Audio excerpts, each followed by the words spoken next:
Video games have become an integral part of both the economy and society of today's world. With a massive number of at-home consoles, according to the CTA report, 53% of all U.S. households now own a video game console. This number ticked up 10% year over year, and now the total gaming industry is valued well over 173 billion US dollars, and is projected to reach about 314 billion US dollars by the year of 2026. Safe to say that video games are everywhere in today's culture, with multiple benefits and cons on how they shaped today's society. The history of video games did not start with the sleek design and the entire terabyte storage of the next generation consoles of today. Instead, they started with massive industrial warehouses that held only a single computer and moved at fraction of the speeds. The computers were able to process 92,000 instructions per second, but the modern GHZ's processors can process up to 100 billion per second, which just goes to show from the first ever game made in 2 pixels to the newest games coming out in 1080p graphics. The first video game being created in October of 1958, physicist William Higginbotham created what is thought to be the first video game. It was a very simple tennis game similar to the classic 1970s game Pong, and it was thought to be quite a hit at Brookhaven National Laboratory Open House. In 1972, Magnov released the world's first at-home video game console, the Magnov Odyssey. It came packaged with board game paraphernalia such as cards, paper money, and dice to enhance the games, signifying the industry that will shape generations. Then, in 1977, Atari released the Atari 2600, also known as the Video Game Computer System, a at-home console that featured joysticks and interchangeable cartridges that played multicolored games, effectively kicking off the second generation of video game consoles. With games such as Space Invaders, Pac-Man, and Breakout, the consumer was able to spend days without going outside doing something else engaging. Along with the release of at-home consoles, the introduction of public arcades allowed for more social interaction between kids from all over. Before these arcades, kids mainly socialized with each other at parks, but these arcades exploded everywhere, with them being at their peak during the early 80s, with the number of arcades being well over 10,000.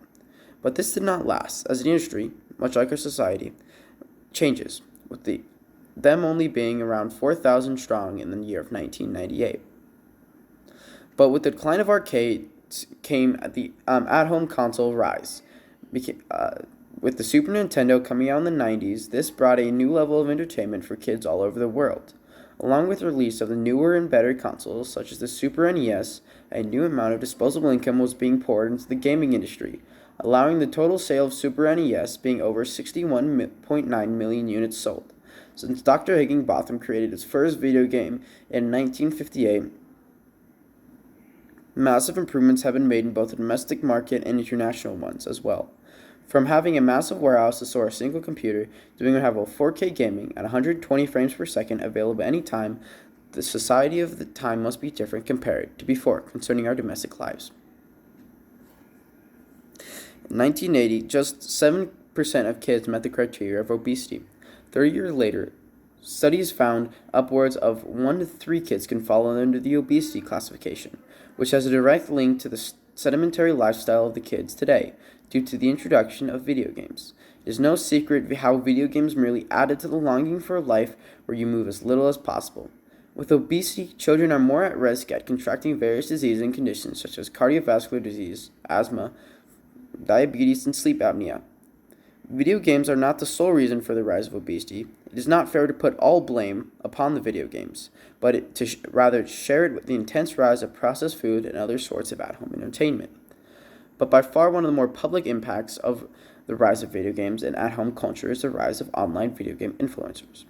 With video games reaching further and further towards a younger generation, video game Let's Players are becoming the new cartoons. This new job makes an average of $24 to over $100,000 per year, which compared to the average U.S. citizen making about $51,000 per year.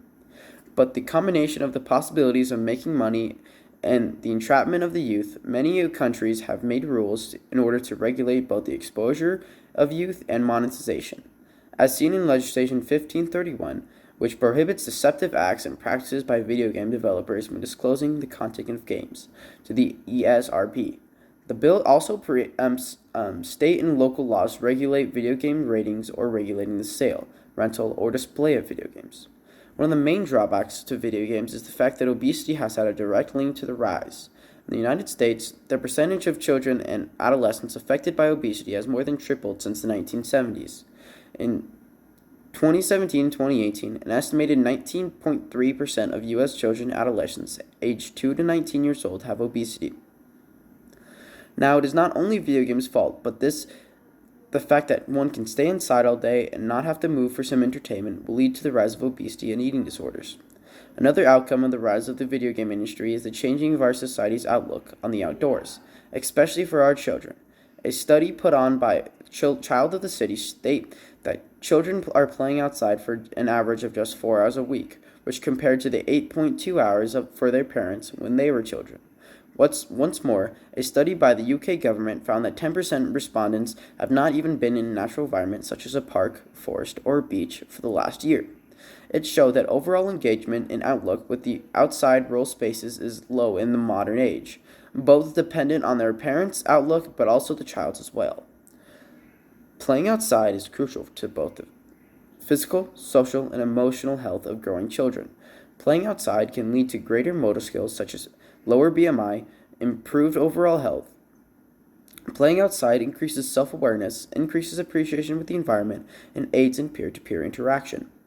Although playing outside has its benefits, the same can be said for playing inside. Indoor play can be hugely beneficial to the imagination. It can enhance creativity and other cognitive development depending on the activity chosen. There's also a huge connection between children playing video games and their ability to solve problems. It is merely up to the reader to decide if they're better or worse for the environment.